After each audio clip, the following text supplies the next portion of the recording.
You look at Twitter, you listen to the radio and podcasts, and you watch channels like this one. Thank you for watching. And the sentiment is the same. No one is happy with the Cubs front office right now. So let's examine the head of this front office, Jed Hoyer. Is he trying to be a poor man's version of Theo, or is there value in his approach? I'm going to grade each one of his major moves since taking over for Theo.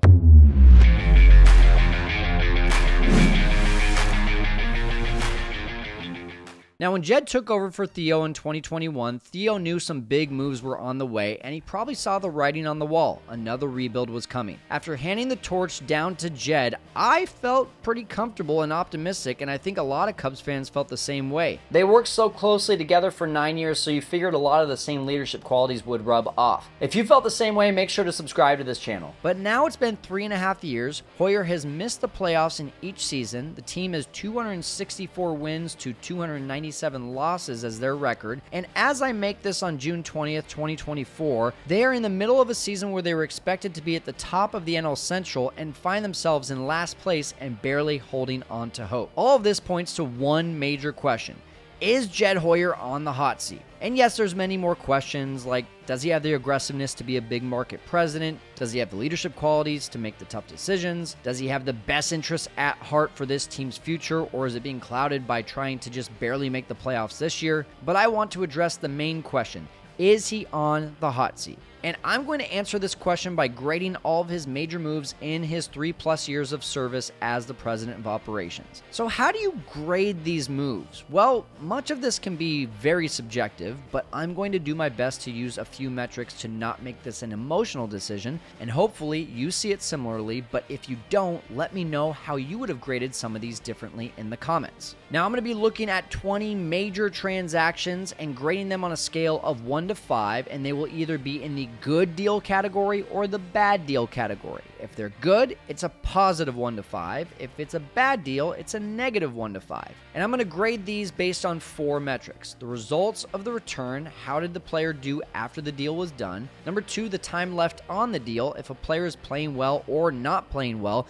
and there's still a lot of time left on their contract, that can positively or negatively impact their score. For example, Dansby Swanson, he signed a 7-year deal. He's been very up and down in his first 1.5 years. So while he might be prone to get a low grade, we have to realize there's still 5.5 years left on that deal. Number 3, the commitment given up to acquire that player. If it is a large financial commitment or a large pool of players/prospects, then it will negatively impact the deal. If it's a small amount, it will positively impact it. The timing of the deal is the final factor. Did it make sense based on the organizational structure and plan at the time? Did it move or block or open up opportunities for a prospect to develop? We'll then add all of these points for a final score if every single one of these deals was just average, decent, at a 2.5, we'll call it. That's a total of 50 points. So I've basically categorized it like this. If Jed gets 50 points or more, he's doing an elite job. If he gets 40 or more, he's doing a great job. 30 or more, it's solid. 20 or more is just good, and under 20 is really just not acceptable for a big market team like the Cubs. Now, there are some deals that are too soon to judge, so let's eliminate those right away. There's not enough information from the Michael Busch and Yency Almonte trade to really judge if that was a good one for the Dodgers or for the Cubs. And on the flip side, we don't really know what was lost in Jackson Ferris or Zaire Hope, who the Cubs sent to the Dodgers, and we won't know that for a couple of years. Tyson Miller for Jake Slaughter. Miller has been one of the Cubs' best relievers since the trade, but he only has thrown 14 2/3 innings, and after giving up a grand slam to Jorge Soler on Wednesday, you're really now wondering if it's too good to be true.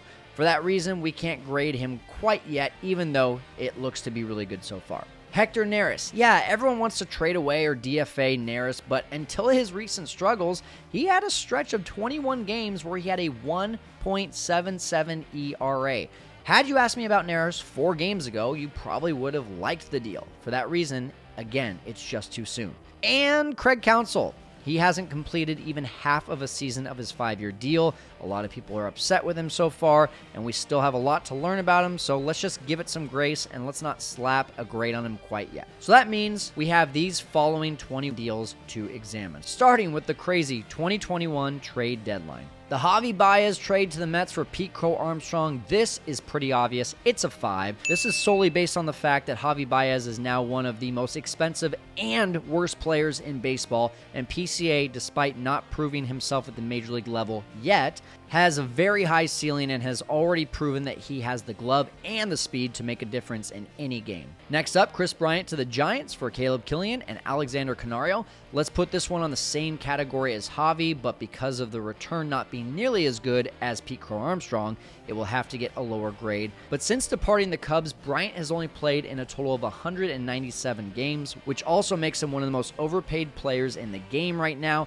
I'll grade this at a 3. There still is a lot of potential in Canario's bat and Killian's arm. Anthony Rizzo to the Yankees for Kevin Alcantara. Now this one is a little more difficult in regards to results. Rizzo has been a pretty average player in his 4 years with the Yankees. He has a 106 OPS plus. He's a 2.8 WAR player in 4 years, and he's considerably underperformed in the field at a negative 2.6 defensive WAR. Meanwhile, Alcantara is the number 51 top prospect in baseball, and at the time, the Cubs were very obviously starting a rebuild. If you look at those factors and you remove emotion from it, it's obvious to see that Rizzo was not going to be a part of the Cubs' future and still had some value despite seeing his OPS drop significantly in the previous 2 years. So I'm going to call this one a pretty decent deal and grade it at a 2.5. Unfortunately, there was one really bad trade in 2021. Craig Kimbrell for Nick Madrigal and Cody Hoyer. This one is getting a negative 5. At the time, Kimbrell was one of the highest valued relief pitchers in baseball. He had a 0.49 ERA in 39 games. He was a bona fide closer for any contender. Jed had every right to ask for an organization's #1 prospect. Instead, he gave Kimbrell to the crosstown rivals on a silver platter. The Cubs received a struggling rookie in Hoyer and an injured slap hitter in Madrigal. Hoyer did have electric stuff, but the Cubs should not have received a project for baseball's best closer, and had the scouting department done their research, they would have seen that Madrigal had one tool: contact. And contact does not have enough high upside to justify this trade. Swing and a miss, Jed. Now let's skip to 2022. Some great moves here. To start the season, Hoyer signed Japanese star Seiya Suzuki and got him at a pretty decent bargain. 5 years, $85 million, which today looks like a really solid deal. In his 2.5 years, Seiya's OPS is over 800, and it's an impressive 121 OPS plus. His defense has not lived up to the hype as he was a Gold Glover in the NPB. It feels like Seiya still has a lot to prove, but given the bargain deal and that there's still another 2.5 years left on this, I'm going to give this one a 3.5. Around that time, Jed also signed Marcus Stroman.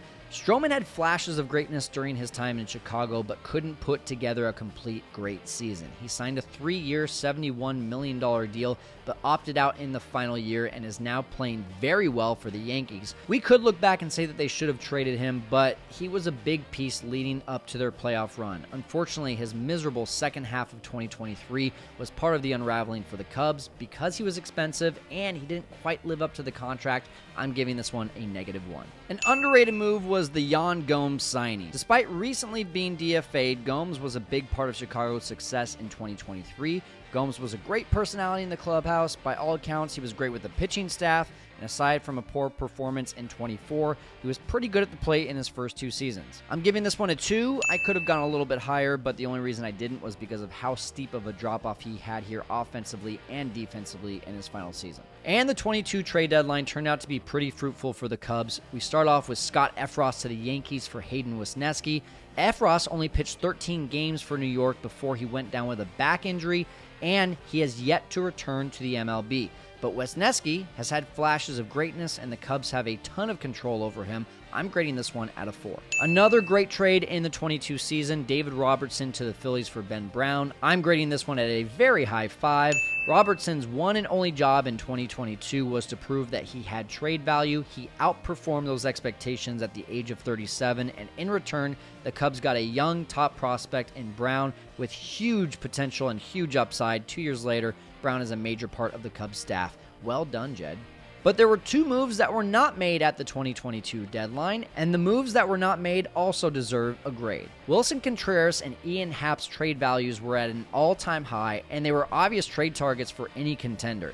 Jed was unable to make anything happen. Wilson was in his walk year and Happ was 1 year away. I'm giving Wilson's non-move a -5 and the Happ non-move a -3. A deal for Contreras between the Astros and the Cubs was pulled out from under Jed at the last minute, but it was a crap deal anyway. It was apparently Jose Urquidy straight up for Contreras. That's the best we could have done? A number 3 starter at best for one of baseball's best hitting catchers? No way. By all accounts, there was no backup deals. Why? Why would you not have a backup deal? If that's true, that just doesn't seem wise. And very little rumors about Happ seem legitimate, so you wonder just how hard he was actually shopping him. Then in 2023, Tom Ricketts opened up the checkbook. Let's take a look. The offseason was a busy one for Hoyer. He signed Cody Bellinger, Tucker Barnhart, Eric Hosmer, Trey Mancini, Jameson Taillon, Dansby Swanson, Michael Fulmer, Brad Boxberger, Mike Tauchman, Julian Merriweather, and extended Ian Happ and Nico Horner. We're not going to grade the extensions since those were players that were already on the team and we already graded Happ's non-trade. I don't think it's really fair to grade Fulmer or Boxberger, who both dealt with injuries all year long. But let's grade the rest, starting with the good. Mike Tauchman and Julian Merriweather. Neither one were expected to do much, and both were key players during the 2023 season and big pieces going into 24. They were both steals, so I'm giving Jed a 4 on both. Cody Bellinger. Did anyone want to pay the $17.5 million that we spent in 23? I don't think so. And aside from the high price tag, boy, did that pay off.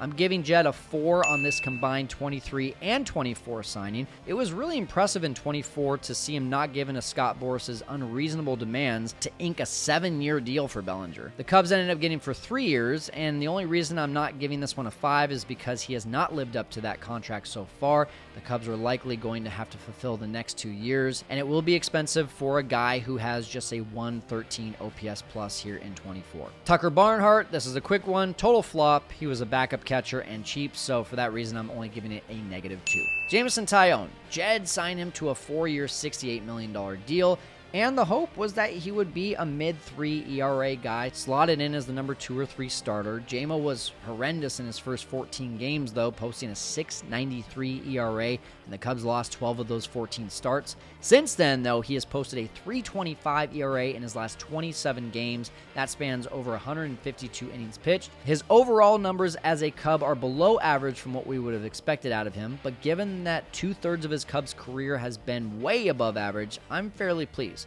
He's still a bit overpaid for his role, but I'd consider this a decent deal. I'm giving it a 2. Dansby Swanson. Swanson signed a 7-year, $177 million contract, and through his first 73 games, the Cubs got exactly what they were paying for. A Gold Glove shortstop who could swing it pretty well. He was hitting .268 with a .770 OPS, slugging .412, exactly as advertised. But in his final 74 games, he hit just .221 with a .716 OPS, and his glove started to look less than stellar towards the end of the season. But he did still earn his second career Gold Glove. Now, through 64 games this year, he's hitting just .214 with a .660 OPS, and his defensive WAR is only at a positive .4. Now, this deal has a lot of meat left on the bone, but man, it's not looking that great. I'm giving it so far a -2. The only saving grace is that first half of 23, and I still hope that he will turn it around this year and in years to come. Eric Hosmer. At the time, it seemed like a low-risk deal. The Padres were paying for his contract, and the Cubs only had to spend $750,000 to sign him. He seemed like he could be a place filler for the Cubs at first base until Matt Mervis was ready, which most fans were really hoping for right away. Hosmer had just been DFA'd by the Red Sox, so it just didn't seem like there was much value to the deal. He only lasted 31 games with Chicago, and during that time, he did hurt the team, providing a -0.5 WAR. I'm giving this one a -1. But Trey Mancini, oh man, this one is getting a -5, and I wish I could give it a -10. The timing of this deal was terrible. It came just a few days after signing Hosmer, and the Cubs committed 2 years to him despite coming off a horrible second half with the Houston Astros. The reason I'm grading this one so low is not just because of how bad he was with the Cubs. He had a -1.4 WAR while in Chicago for 79 games, but the bigger reason was that it blocked Matt Mervis. Now, Mervis has not been good in any of his call-ups, but the bigger problem was that due to signing 2 old first basemen, Mervis was blocked from being called up sooner, and he was called up during an incredibly stressful time of the year. The Cubs were underperforming and had a lot of pressure that was put on Mervis to be almost like a savior for the team. Had he been called up to start the season or shortly thereafter, he could have been eased into that role and leaned on Hosmer as more of a mentor. Instead, it was as if he had to prove himself to be better than Mancini and try to put the struggling Cubs on his back all at the same time. This signing, in my opinion, is the worst of Hoyer's career due to the timing and the domino effect that it created. And then at the deadline of 2023, another really bad deal. The Cubs get Jeimer Candelario from the Nationals for prospects DJ Hers and Kevin Made, a rental for only 41 games. Candelario was just a .1 WAR player for those 41 contests and produced just a 105 OPS plus. And in return, they gave away 2 of their top 20 prospects. Now, neither of those prospects was in the MLB top 100, so there's that, but Jed should have been able to get away with giving up just 1 top prospect for a rental. And now DJ Hers is already up with the Nationals, and in his last outing, he pitched 6 shutout innings and struck out 13 batters. For reference, the Cubs have only struck out 13 batters in a 9-inning game 3 times this year. Hers did it in 6 innings. I'm giving this trade a -4.